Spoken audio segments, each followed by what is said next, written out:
Comme Christine Bravo, comme nous tous, Patrick Sébastien arrive en fin de saison télé, la dernière de Super Nana sur TF1. C'est également le 18 juin, mais c'est à 20h50, alors que Frou est à 19h. Bonjour Patrick. Bonjour Monsieur Denisot. Super Nana, c'était votre nouveauté de l'année. Ouais. Est-ce que vous en êtes satisfait? Très content. Humainement ravi. La dernière a fait, je ne sais plus combien, 47 de part de marché. Alors la toute dernière, c'est le 18 juin prochain. Ouais. Elle est déjà enregistrée. Ouais. Sandrine Roustan était sur le tournage. On va comprendre pourquoi vous avez changé de coupe et que vous ressemblez maintenant à Bill Clinton. Merci. Bonsoir. Au début des répétitions, Patrick Sébastien est comme à son habitude, Santiago et cheveux longs.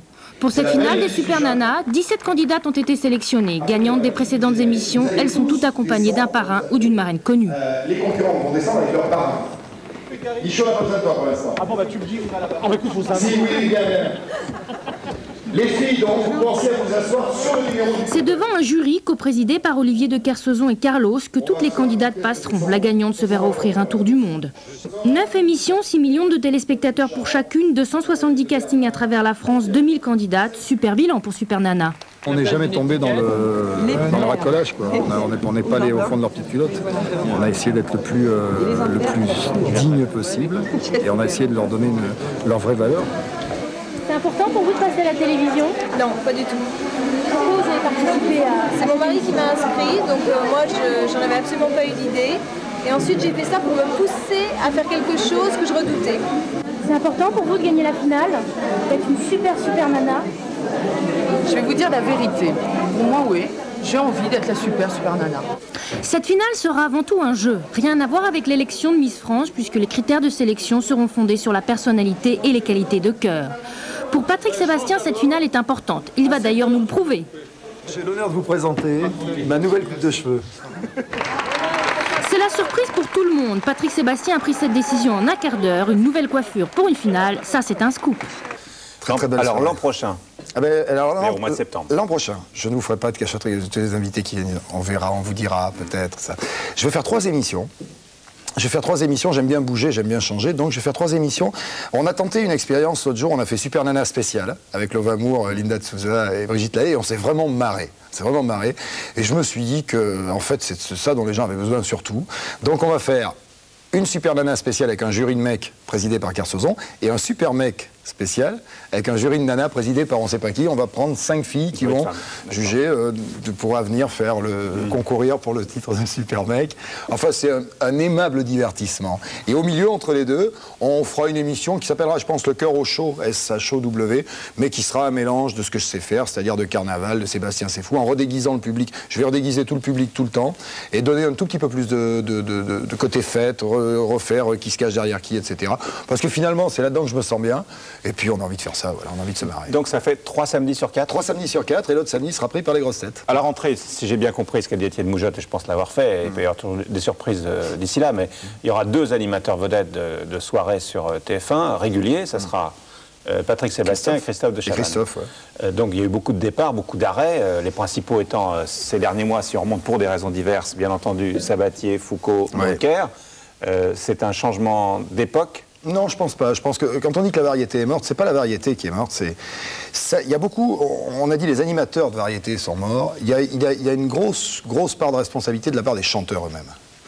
Des chanteurs eux-mêmes, parce que moi, quand j'entends Bruel qui te dit moi, je fais plus que Taratata et Drucker, et en fait, tu regardes les écoutes de Taratata et Drucker, et les écoutes sont en train de baisser. Alors, est-ce que c'est vraiment la faute des animateurs ou est-ce que c'est vraiment la faute des chanteurs? Je crois qu'il y a des chanteurs aujourd'hui qui ont perdu le sens de l'humour, qui s'amusent plus comme on s'amusait avant. C'est vrai, il y a 4-5 ans, ils venaient encore faire les cons. Là, aujourd'hui, c'est plus une image qu'ils ont, c'est un code barre, quoi. On vient vendre nos produits, on fait ça. Alors, c'est vrai que c'est bien. C'est vrai que c'est bien.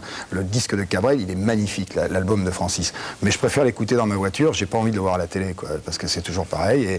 Et à partir du moment où ils ne donnent pas en télévision, c'est vrai qu'ils font très bien leur métier, mais en télévision, ils veulent plus déconner, ils sont à l'étroit dans l'image surtout, pas touchés à l'image. Je pense que c'est logique qu'au bout d'un moment, ça intéresse plus les gens, quoi. Vous écrivez encore un livre? Si j'ai le temps dans tout ça d'écrire un livre, j'aimerais bien, parce que c'est vrai que celui-là, mon premier boulot, c'est l'écriture, c'est ce que je préfère, au bonheur des âmes, et j'ai envie d'écrire un roman, derrière. Mais vous êtes solidaire de tout ce que... Tout ce qu'il y a sur ma chaîne? Ouais. Non. Non. Vous êtes indépendant? Je suis indépendant, c'est-à-dire que l'arrivée de Gérard Louvain, par exemple, qui a fait couler beaucoup d'encre, bon, ça ne me concerne pas, je suis en dehors de ça. Il y a des gens qui ont du talent sur cette chaîne, il y a des gens qui ont du talent en face.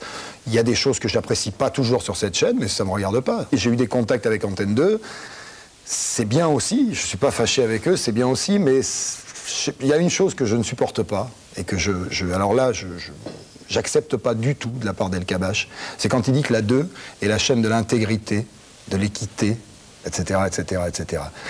Pas plus que la 1. Je me sens aussi intègre, je me sens aussi honnête, je fais aucune concession, et j'accepte pas qu'on puisse dire qu'on est des gens malhonnêtes. On n'est pas des gens malhonnêtes, pas plus que les gens.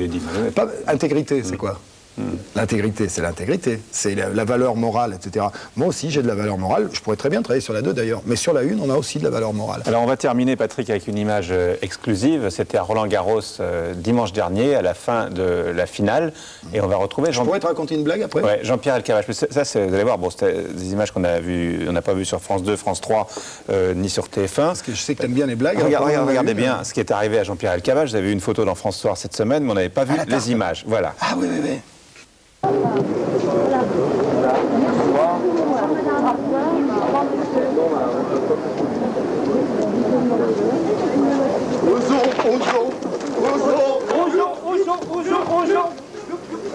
Oh, les salauds.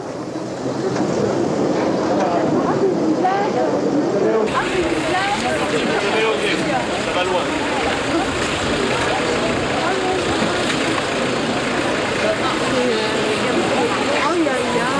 Ça tombe bien, j'aime la crème.